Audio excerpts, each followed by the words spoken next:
Welcome to the deep dive. Today, we're really plunging into something quite extraordinary. It's the story of the Armenian gene. Yeah, and it's way more than just DNA, isn't it? Absolutely. It's this incredible narrative, really, about survival, about deep time, that immense geological and evolutionary history and, well, identity itself.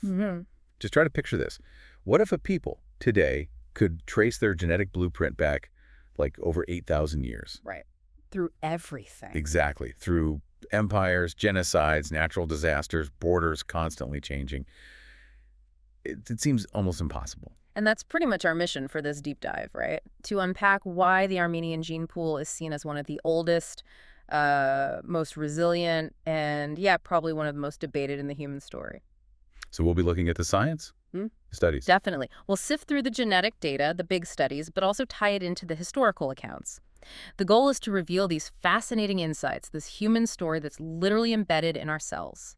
Okay, so this idea of genetic continuity across millennia, especially in that part of the world, my first question is just how? Right. How is that even possible? Yeah. What's the evidence that made scientists sit up and say, okay, this is different, this idea of a genetic island? It's a great question because, like you said, it feels counterintuitive. Scientists use that term, genetic island, because Armenia, despite being this major crossroads geographically— Smack bang in the middle of everything. Exactly. Its gene pool seems to be one of the most ancient and, crucially, least disrupted in the whole area. They found that, unlike a lot of their neighbors who show lots of genetic mixing from various migrations and invasions over time— Which you'd expect. Totally expect. But Armenians seem to have kept this core genetic signature remarkably stable. That makes them a sort of genetic anchor in, well, the very turbulent history of Eurasia. So what makes that stability just so mind-boggling? Given Armenia's location, all the invasions, the empires rolling through, how did this island stay, well, an island genetically? That really is the paradox, isn't it? You've got Armenia right at the intersection of Europe, Asia, the Middle East, a place famous for constant movement, conquests. Non-stop action, historically speaking. Pretty much. And yet the genetics tell a story of stability. There's a really important study came out in Current Biology back in 2015 that nailed this down. Okay, what did they find? So they analyzed 173 modern Armenians and compared them against this huge data set, over 2,000 ancient human genomes. Wow. And the conclusions were pretty stark. First, Armenians share a genetic profile that seems largely unchanged since at least 3000 BCE. So Bronze Age continuity. That's incredible. It is. And maybe even more telling, they found very limited genetic mixing admixture, technically from those big later expansions, the Arab conquests, the Turkic migrations, the Mongol Empire. Which absolutely reshaped the genetics of surrounding regions. Hugely. But not so much in Armenians, according to this study. The researchers basically concluded that the Armenian genome is closest to Neolithic Anatolian farmers and Caucasus hunter-gatherers from way back. So the roots are incredibly old and incredibly local. That's the picture, yeah. Old and localized. So this isn't just like a minor difference. It's deep, deep stability in a place known for constant upheaval. It just makes you wonder about the sheer resilience, maybe the social strategies, whatever it took to maintain that across millennia. It almost defies the geographical logic, you're right. It really does. And the specific genetic markers, the hard data, they just reinforce this picture of deep ancestry. Take the male lineage, for instance. We trace that using Y-DNA haplogroups. Passed down father to son. Exactly. Yeah. And among Armenian men, you see certain patterns dominate. Haplogroups R1b, J2, G2A are really common. R1b, especially a subclade called R1b M269, makes up maybe 35–40%. Now, I know R1b is big in Western Europe, too. It is, but here's the fascinating part. The specific type of R1b common in Armenians seems to trace its origins right back to the ancient Near East and Caucasus. It points to very early roots in that region, potentially linked to early Indo-European expansions there, rather than later migrations from further west or east. Okay, interesting. So it's an older branch, perhaps? Potentially, yeah. Originating closer to home. And what about the female lines? Yep. mtDNA. Right, the mitochondrial DNA passed from mother to child. Here, you see haplogroups H, U, and K are dominant among Armenians. And what do those tell us? Well, they suggest really strong continuity with those early Neolithic farming communities, the first farmers in the region, and maybe even connections going back further to Upper Paleolithic hunter-gatherers. We're talking deep Stone Age roots. Wow. So when you put the Y-DNA, the mtDNA, and then the genome-wide analysis looking at everything together, What's the overall picture? Armenians form a distinct genetic cluster, clearly separate from Turks, Iranians, Georgians, Arabs, even though they live right next door. So Armenia becomes this incredible case study, genetically quite homogeneous in the present day, but built on this really ancient, diverse foundation. Precisely. Homogeneous yet anciently diverse. And I guess it's that remarkable story, that tangible link to the deep past in their DNA, that has maybe inevitably become a flashpoint.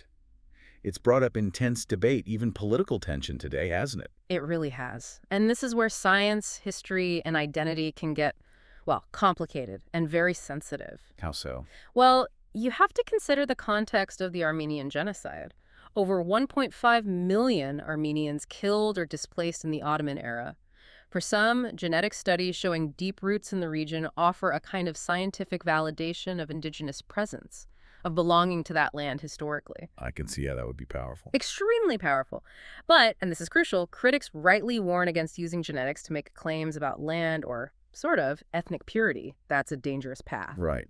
Genetics as a weapon. Unfortunately, it can be framed that way. You see some ultranationalist groups trying to leverage Armenian genetics to promote ideas of ethnic exclusivity, but many others, including scholars and Armenians themselves, push back and say, look, the real story here is about endurance, about resilience, not about exclusion. And this also plays into ongoing debates with neighboring countries, particularly Turkey and Azerbaijan.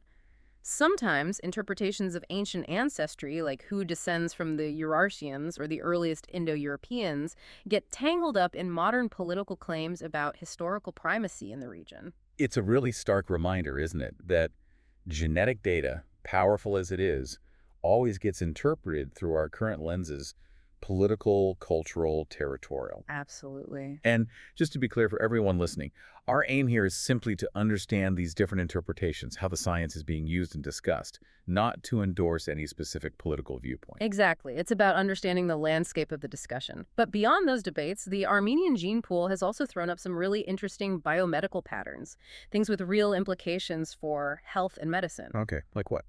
Well, for one, there's a notably high prevalence of something called familial Mediterranean fever, FMF. It's an inherited inflammatory disorder. Right, I've heard of that. Yeah, estimates suggest up to 1 in 5 Armenians might be carriers. It's also common in Sephardic Jews and some Arab groups, so it's a big focus for genetic research in those populations. Interesting shared pattern there. Anything else? Researchers have also noticed that certain mutations in the BRCA1 genes, specifically one called 5382NSC, seem to pop up more frequently in Armenians. And BRCA1 is linked to cancer risk. That's right, primarily breast and ovarian cancer. So finding these patterns helps raise awareness and supports targeted screening efforts within the community. That makes sense. What about things related to diet? Any genetic clues there? Yeah, this one's quite neat. Studies generally show low levels of lactase persistence in Armenians. Meaning they mostly can't digest fresh milk as adults. Exactly, which is interesting because traditional Armenian cuisine features a lot of dairy, like yogurt and cheese. So how does that work? It suggests those dairy products were likely cultural adaptations. Fermentation breaks down the lactose, making it digestible. So it wasn't necessarily a biological adaptation to drinking lots of fresh milk, but a cultural one to process it differently. Huh. Culture finding a way around biology. Kind of, yeah.